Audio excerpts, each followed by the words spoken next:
कक्षा 10 के प्रिय विद्यार्थियों, पूर्व की क्लास में हम बहुत सारे सूत्रों की उत्पत्ति किए, त्रिकोणमिति फलनों के लिए कुछ विशेष कोणों के मान ज्ञात किए, उनके आधार पर कुछ तर्क समीकरण भी हमने सिद्ध किया। अब हम अगले टॉपिक्स एक तरह से दूसरे चैप्टर के अंतर्गत त्रिकोणमिति का अनुप्रयोग की चर्चा करेंगे।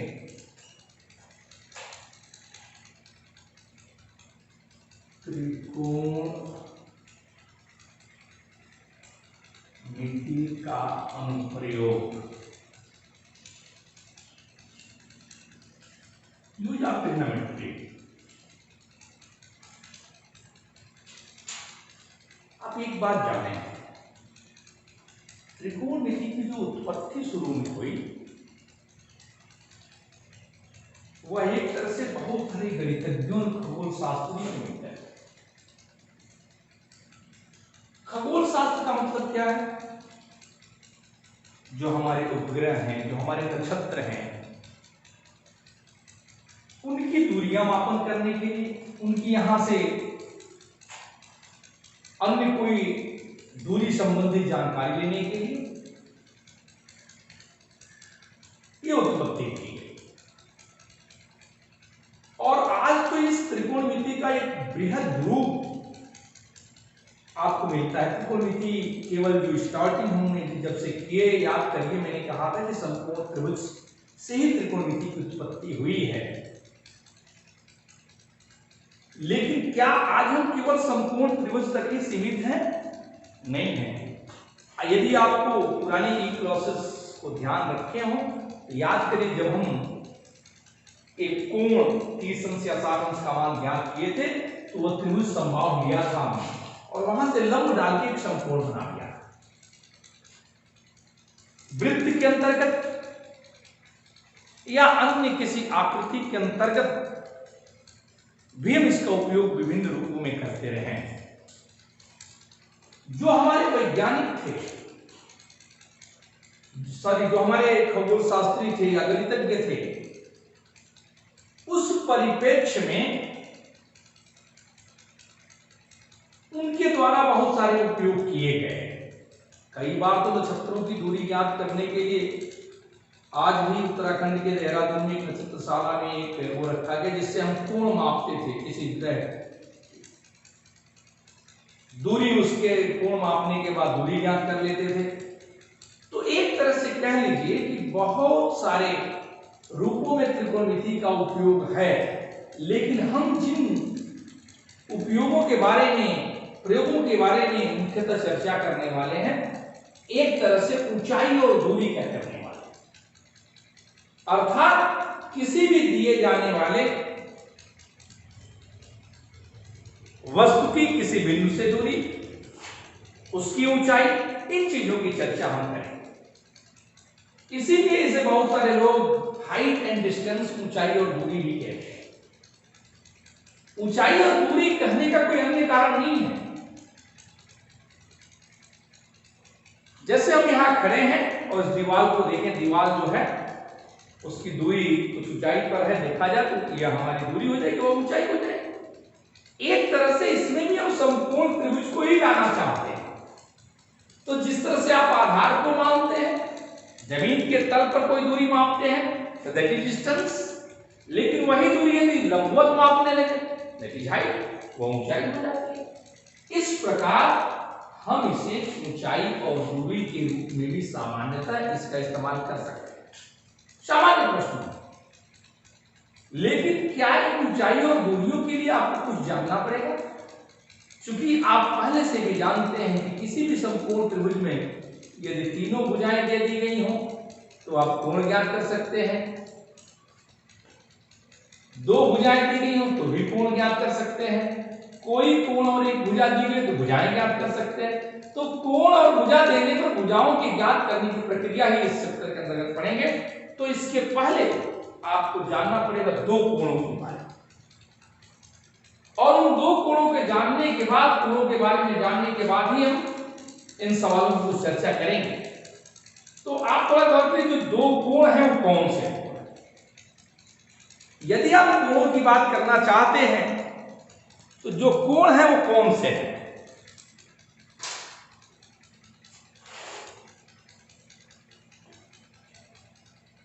जैसे सपोज करिए यहां पर एक कोई वस्तु है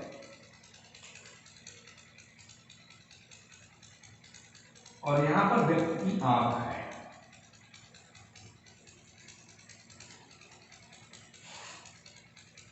और वस्तु को हमें देखना है। तो निश्चित तौर से आंख उठेगी और उठने के बाद इस वस्तु को देखेगी। तो जो रेखा हमने मिलाया, इसी रेखा को कहते हैं दृष्टि रेखा, देखने वाली रेखा।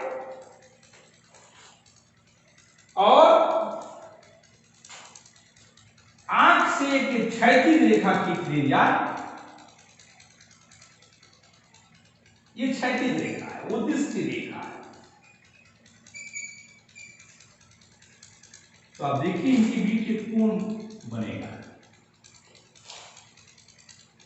और यदि इनके बीच एक कोण बनता है तो इसी को हम उन्नयन कोण का नाम देते हैं। उन्नयन कोण,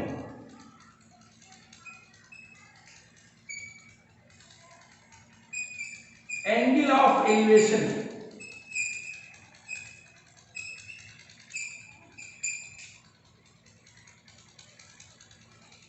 ये उन्नयन कोण है।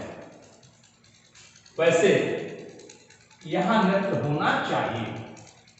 बहुत सारे जमाने जमीन पे जमीन है और यहां जमीन से आपको व्यक्ति खड़ा तो भी हो जाए। कई बार हम इस नेत्र पे मान लेते हैं कि जहां जो बात होती है वह जो उसका धरातल है वहीं से नेत्र की परिकल्पना की जाए। जैसे मैं यहां से कहूं कि इस दीवार के ऊपरी सिरे को देख रहा हूं, अर्थात धरातल पर हम इस बिंदु को मानते हैं, नेत्र को धरातल पर एक माना जाता है, और उससे हम इन प्रश्नों को हल करते हैं। तो आखिर ये उन्नयन कोण, थोड़ा सा मैं इसको अपने शब्दों में परिभाषित करूं। उन्नयन, ऊर्ध्वनयन, उन्नयन का एक तरह से शाब्दिक अर्थों के रूप में यदि आप उसे संधि विच्छेद करना चाहते हैं, ऊर्ध्वनयन। वो मीन्स क्या होता है? ऊंचाई, और नयन मीन्स क्या होता है? आंख। अर्थात ऊंचाई पर स्थित किसी वस्तु को देखने के लिए, आंख से ऊंचाई पर स्थित किसी वस्तु को देखने के लिए बनने वाली रेखा, आंख से चलने वाली क्षैतिज रेखा के बीच जो कोण बनाती है उसे हम उन्नयन कोण कहते हैं।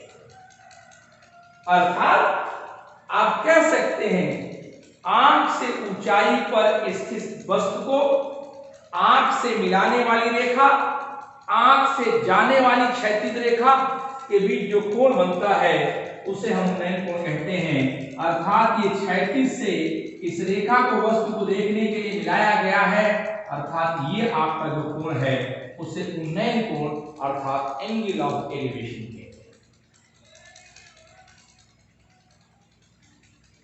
यदि हम दूसरी बात करें एक दूसरे प्रकार की कोण की, हम ऊपर की वस्तु को देख रहे, नीचे भी तो वस्तु, जैसे आप छत पे चले जाए, सबसे नीचे फील्ड को देखें, छत से नीचे आप अपने घर के दरवाजे पर गड़े हुए नल को देखें, या छत पर चले गए कुछ और देखें, पोल पे चल के कुछ और देखें, तो ऊंचाई से नीचे की भी देखना पड़ेगा। अर्थात यदि नेत्र ऊपर हो जाए और वस्तु नीचे हो जाए, ये नेत्र है या वस्तु है, तो यहां से वस्तु को देखने के लिए आपको नीचे देखना पड़ेगा, यही दृष्टि रेखा होती है। इसमें ये क्या हो जाएगी? दृष्टि रेखा। और आंख से चलने वाली क्षैतिज रेखा, इस कोण को अर्थात क्षैतिज जो रेखा चली और दृष्टि रेखा के बीच बनने वाले कोण को अवनमन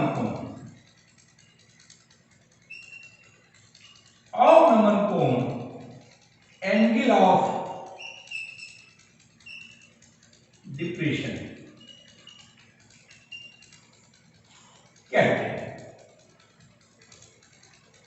अर्थात ऊंचाई पर स्थित यदि नेत्र हो, वस्तु नीचे हो तो अवनमन कोण बनता है। अर्थात कह सकते हैं नीचे की ओर रखी किसी वस्तु को देखने के लिए दृष्टि रेखा का उस आंख से क्षैतिज जाने वाली रेखा के बीच बनने वाले कोण को अवनमन कोण कहते हैं, एंगल ऑफ डिप्रेशन। इस एंगल ऑफ डिप्रेशन अवनमन कोण के बारे में थोड़ी सी और मैं अपनी व्याख्या दूं। मैंने एक बार सोचा इस पर कि आखिर ये अगर जो उन्नयन को हमने परिभाषित कर दिया तो अवनमन कैसे हम परिभाषित करें, तो मैंने जो अपनी एक परिभाषा सामान्य रूप से निकाला कि अवनमन करो। अवनमन को यदि आप संधिविच्छेद करें तो अवनमन करो। नमन में होता है प्रणाम, लेकिन प्रणाम कैसा? आज का प्रणाम नहीं है, आए गुड मॉर्निंग है, हाथ छुए, पैर इधर देख रहे हैं, इधर ठेवना छू गया, ये अन्य चीजें हो गई। लेकिन नमन का जो प्रणाम है, प्रणाम का चरण स्पर्श से है। अर्थात जब भी आप चरण को स्पर्श करना पड़ेगा तो आपको चरण को देखना पड़ेगा, और जब चरण को देखेंगे तो आपकी आंख नीचे झुकेगी, और आंख जब नीचे झुकेगी तो नमन करने के जो आंख नीचे झुकी वह दृष्टि रेखा हो जाएगी, और उससे बनने वाले कोण को आप अवनमन कोण कहेंगे। एक तरह से आप ये कह सकते हैं कि जब भी हम नीचे की वस्तु को देखते हैं तो जो दृष्टि रेखा है नीचे की तरफ आती है, और उससे जो क्षैतिज रेखा है उससे बनने वाला कोण अवनमन कोण कहलाता है। और इन्हीं दो कोणों के आधार पर हम अन्य भी बातें करेंगे, लेकिन एक चीज थोड़ा सा और बता दूं, यदि इसमें अक्सर आप प्रश्नों में देखेंगे जो अवनमन कोण है एक तरह से उन्नयन कोण हो जाता है। कब? जब नेत्र और वस्तु बदल जाए।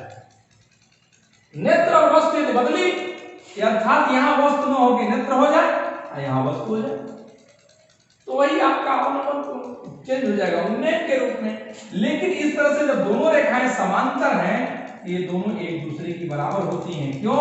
दो समांतर रेखाओं को कोई भी स्थिर रेखा काटती है तो उनके एकांतर कोण आपस में बराबर होते हैं। अर्थात अवनमन कोण में प्रश्नों में हम इस चीज का इस्तेमाल बार-बार करेंगे, इसलिए मैंने यहाँ आपको बताया कि यह रेखा यदि अवनमन है, यहाँ से एक रेखा मैंने खींच दिया, दोनों समांतर होकर उनके जो ये एकांतर कोण होंगे आपस में बराबर होंगे। अर्थात यदि कोण इसका मान 30 है, 30 होगा, 40 है, 40, 45 है, 45, इसका उपयोग हम करेंगे। एक कोण की और थोड़ी इसमें चर्चा करें, अंतरित कोण एक होता है। आप फिजिक्स में यदि नेत्र पढ़ें या नेत्र की बात आगे कहीं हो सकती मिले, उसमें एक कोण होता है दर्शन। वही दर्शन कोण अंतरित कोण कहलाता है। दर्शन कोण किसे कहते हैं? किसी वस्तु की ऊपरी सिरे को नेत्र से मिलाने वाली रेखा और उसके निचले सिरे को नेत्र से मिलाने वाली रेखा के बीच का जो कोण बनता है उसे अंतरित कोण कहते हैं। उसे ही आप दर्शन कोण भी कहते हैं। अर्थात एक तरह से यदि ये रेखा है AB और यहां बिंदु मान लीजिए नेत्र यहां हो गया, तो नेत्र की यहां से मिला दीजिए, इनके बीच के बनने वाले कोण को हम अंतरित कोण या एक तरह से दर्शन कोण के नाम से जानते हैं। वैसे इस दर्शन कोण का उपयोग कई जगह चर्चाओं के दौरान क्योंकि बात आ गई है कोणों की, तो इसलिए आप कह सकते हैं कि कोई भी वस्तु का निचली सिरा और ऊपरी सिरा दोनों को आपके आंख से मिलाया जाए तो इनके बीच जो कोण बनेगा उस कोण को हम अंतरित कोण के नाम से जानते हैं। तो ये इन कोणों के बाद एक आध सवालों से आपको जोड़ूंगा और कुछ सवाल प्रयास करूंगा लिख के आपको भेज दूं, जिससे कि आप सवालों को लगाएं, या हो सकता है कि एक्सरसाइज के ही तो सवालों की चीजें भेज दी जाए आपको, जिससे कि आप उन सवालों को लगा सकें। तो अब रही बात कि आखिर इसका उपयोग कैसे करते हैं, तो सवाल हम देखेंगे, उससे पता चलेगा कुछ सवाल क्या हैं और उन कुछ सवालों में हम किन चीजों का इस्तेमाल करते हैं इन कोणों के आधार पर। एक आध उदाहरण देता हूं, उससे आप हमारी बात समझ जाएंगे और सवाल हल हो जाएगा। कभी कभी एक समकोण त्रिभुज न बन के दो समकोण त्रिभुज हो जाते हैं, उसमें घबराने की आवश्यकता नहीं है। हाइट एंड डिस्टेंस या एक तरह से कह लें त्रिकोणमिति के ऐसे प्रश्नों को हल करने के लिए जिस चैप्टर का हम अध्ययन कर रहे हैं उसमें आप पहला काम करिएगा, प्रश्न को एक बार ठीक से पढ़िए।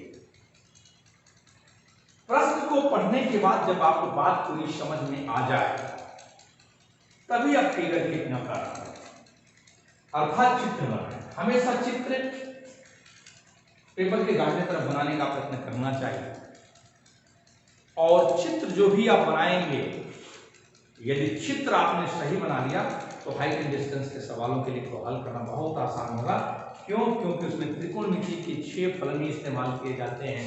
लंब बटे कर्ण, आधार बटे कर्ण, लंब बटे आधार, कर्ण बटे लंब, कर्ण बटे आधार और आधार बटे लंब। इन 6 त्रिकोण लगातार आप इसकी प्रैक्टिस कर चुके हैं, अर्थात इसके अलावा किसी दूसरे चीज का इस्तेमाल बहुत कम करते हैं। तो यह कब इस्तेमाल होगा आप पहले से जानते हैं, जब संपूर्ण त्रिभुज बनेगा। और जब संपूर्ण त्रिभुज बनेगा तो उसमें हम जिस त्रिभुज का चाहेंगे इस्तेमाल करेंगे। कई प्रश्नों में एक सामान्य हो जाता है, एक संपूर्ण त्रिभुज मिलता है, और कई प्रश्नों में 2 संपूर्ण त्रिभुज मिल जाते हैं, तो उसमें कहीं घबराने की आवश्यकता नहीं है। एक संपूर्ण त्रिभुज बना तो एक के लिए इस्तेमाल किया, 2 बना तो दोनों के लिए फॉर्मूले हमने लिखा, और दोनों को संयुक्त रूप करके जिस चीज का मान ज्ञात करना हम ज्ञात करेंगे।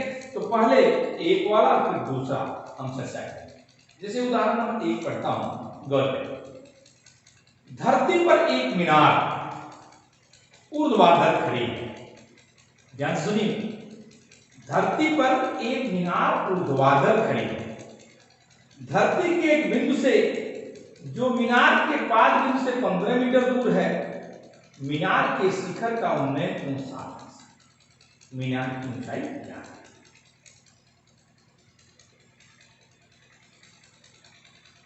प्रश्न आप पुनः सुने, उससे आप बातें समझ भी लेंगे। प्रश्नों को एक बार पढ़ने पर याद भी होना चाहिए, वो आप प्रश्न में पढ़ रहा हूं। ऊर्ध्वाधर खड़ी एक मीनार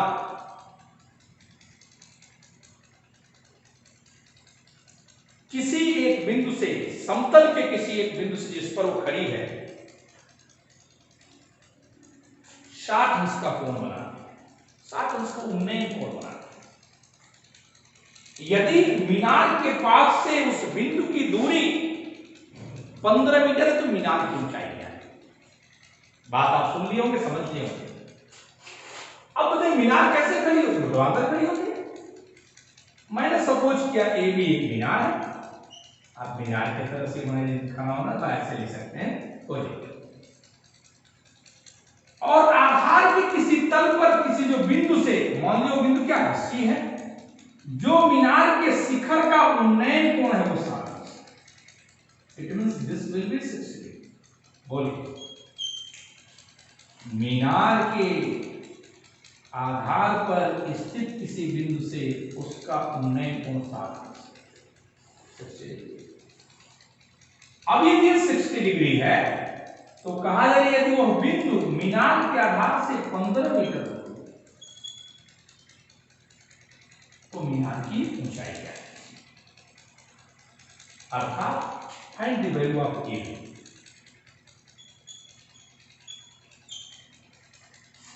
उदाहरण है 90 अंश। फिगर बना लिया, सारी समस्या समाप्त हो गई। लेकिन इस फिगर में जब भी ये लंब आप खींचेंगे तो ये दिखना भी चाहिए कि इन दोनों के बीच का 90 अंश कोण। बहुत सारे लोग तिरछा खींच देते हैं, लगता है देखने से ही पता चल जाएगा कि यूं कोण है आदि। तो आप इसका भी कॉन्सेप्ट रखें कि यहां से लंब है और यहां से 60 डिग्री का कोण बना है। अब देखिए ये मीनार है, यदि मान लिया 15 है, 7 है, आप संपूर्ण त्रिभुज में जिस चीज का चाहे इस्तेमाल करें।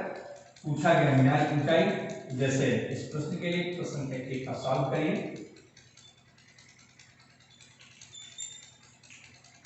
माना मीनार की ऊंचाई बराबर है, हमने मीनार की ऊंचाई h मीटर माना है।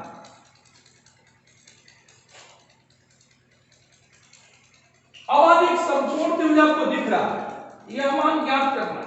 यह दिया गया, कोण भी दिया गया, तो समकोण त्रिभुज में त्रिकोणमितीय जो अनुपात के फॉर्मूले जिसको चाहिए इस्तेमाल करिए, लेकिन ये प्रयास होना चाहिए कि जिस मान को हम ज्ञात करना चाहते हैं वह अंश के रूप में लिखा है। थोड़ी सी आसानी होती है, ऐसा नहीं कि भर में लिखे तो गलत हो जाएगा, लेकिन सुविधा के लिए आप इस बात का प्रयास करिए जिस वैल्यू को ज्ञात करना उसे अंश में लिखें। आप घर में भी लिख सकते हैं तो भी रिजल्ट आएगा, लेकिन एक सुविधाग्रस्त वे में ये बात समझाई जाती है कि जब भी आप अंश में लिखेंगे तो गुणा करना होगा, भाग गुणा की आवश्यकता कम पड़ती है। इसलिए माना मीनार की चाहिए अच्छा है तो समकोण त्रिभुज देख लीजिए, समकोण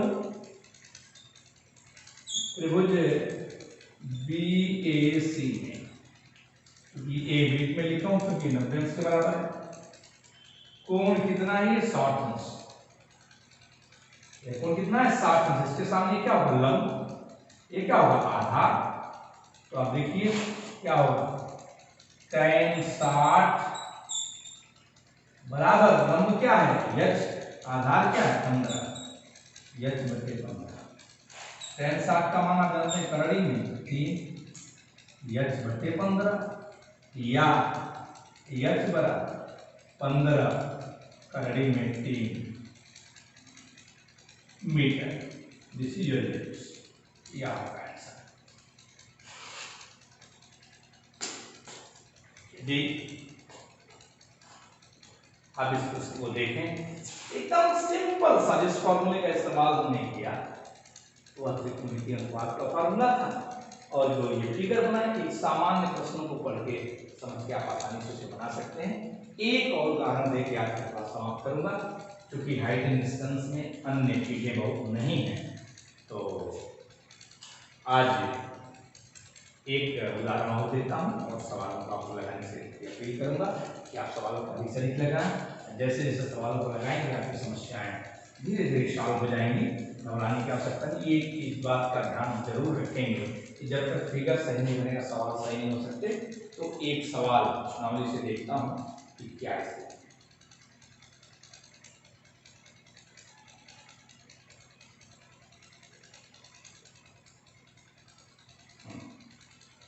एक सवाल 2 वाली बात करता हूं।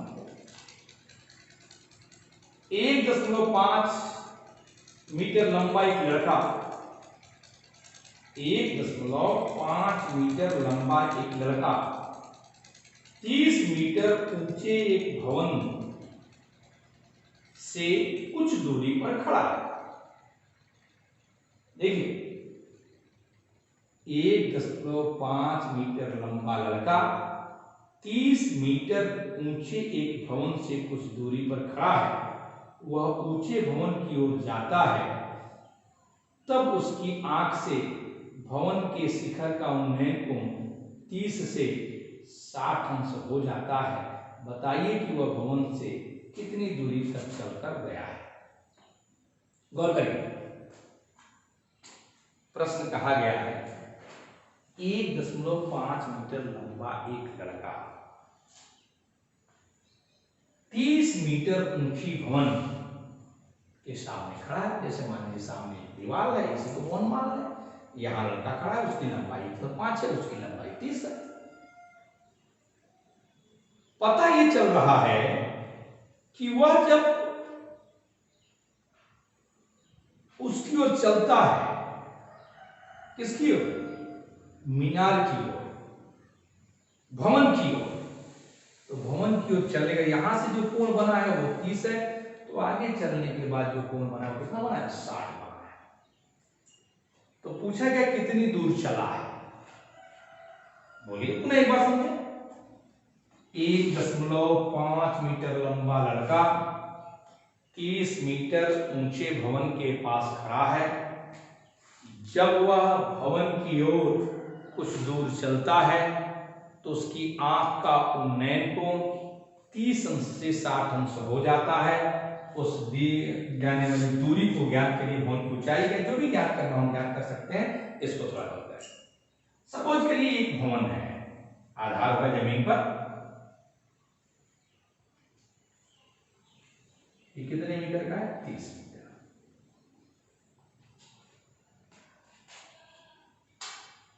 यहां पर एक आदमी खड़ा है, एक लड़का खड़ा है। इसको ए भी मान लिया, इसको सी भी मान लिया। कि लड़के की जो ऊंचाई है 1.5 मीटर है। कितने? 1.5। यदि यहां से मैं क्षैतिज रेखा खींचूं, वह करिएगा, इसको मैंने ले लिया डी, तो बी से ई की दूरी कितनी होगी? 30 था, 1.5 घट गया, अर्थात हो जाएगा 28.5 मीटर। बोले भाई, कहा जरा कुछ दूर चलता है, मान लीजिए एक एफ बिंदु पे आ गए, चाहे पी के ऊपर आ गए, कुछ भी लिख दीजिए। तो जो उन्नयन कोण 30 था, ये कितना था? 30, और उन्नयन कोण कितना था? 60 हो जाता।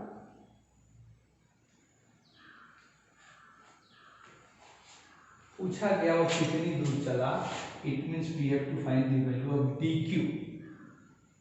यही समझना है। 1.5 वाला ये सवाल जो आ गया मीटर ऊंचाई का, क्योंकि आंख से बात की जाती है, यही प्रश्न होता है। एक लड़का देखता है तो आप इस यहां बिंदु से लेते, यदि इसकी ऊंचाई को हम नगण्य कर देते तो धरातल पर उस आंख को हम मानने का कार्य करते हैं, लेकिन चूंकि ऊंचाई दे दी गई है, इस ऊंचाई को इस समय को घटाना पड़ेगा जहां कोण बनेगा, अर्थात ये 28.5। थोड़ा गौर करिए, we have to find the value of x, तो माना QE, ये चूंकि 90 अंश है, तो QE बराबर x और इतना बराबर y, हम समझ गए। अर्थात माना वो y दूरी चला और जहां पहुंचा है उससे भवन के आधार की दूरी कितनी है? x है। सवाल करिए, फिगर बन गई, समस्याएं समाप्त हो गई। माना x दूरी y दूरी चला है तथा वहां से भवन के आधार की दूरी x है, x मीटर है, अर्थात ये दूरी हमने x माना। गौर करिए, अब हमें y का मान निकालना। हल करिए, तो त्रिभुज दिख रहे हैं, दो राशियां हैं, ज्ञात कर सकते हैं। समकोण त्रिभुज BEQ है, समकोण त्रिभुज BEQ, बताइए क्या होगा? यह x है, यह मान 28.5 है। 30 क्यों नहीं? क्योंकि 1.5 मीटर घट गया। तो देखिए ये x बटे, इस त्रिभुज के लिए गौर करिएगा, x बटे अर्थात आधार बटे लंब, अर्थात 28.5 बराबर आधार बटे लंब बराबर cot, अर्थात हो जाएगा cot 60 डिग्री, और cot 60 का मान 1 बटे करणी में 3, या x बराबर 28.5 बटे करणी में 3 मीटर। लेकिन मान आपको x का नहीं याद करना है, आपको मान का किसका करना है? y का। तो दूसरा समकोण त्रिभुज लिया, समकोण त्रिभुज BED में थोड़ा गौर करिए क्या है। ये तो हो गया x plus Y, 30 x plus Y बटे 28.5। x प्लस वाई कैसे होगा? क्योंकि पूरी की पूरी दूरी x प्लस वाई हो गई। कोण कितना होगा? 30, ये है 28.5, अर्थात आधार बटे लंब बराबर कितना होगा? cot 30। cot 30 का मान कितना होता है? करणी में 3, या x प्लस वाई बराबर 28.5 करणी में 3। अब x का मान रख दिया जाए तो y का मान आ जाएगा, अतः y बराबर 28.5 करणी में 3 माइनस 28.5 बटे करणी में 3, अर्थात 28.5 क्या हो गया, काउन हो गया। करड़ी में 3 गुणे करड़ी में 3, 3 से कितना 2, अब बटे करड़ी में 3, 28 दूनी 56 आए 57 बटे करड़ी में 3। आप करड़ी में 3 से ऊपर नीचे गुणा कर लीजिए, 57 गुणे करड़ी में 3 बटे करड़ी में 3 गुणे करड़ी में 3, ये 3 हो गया, इसके 57 19 करड़ी में 3 मीटर जो आपका आंसर है, जो आपका मान है। बस ये सवाल आज इतना ही, शेष अगली कक्षा में प्रयास करूंगा कुछ और सवालों की बात करेंगे आगे तक। धन्यवाद, प्रयास करेंगे।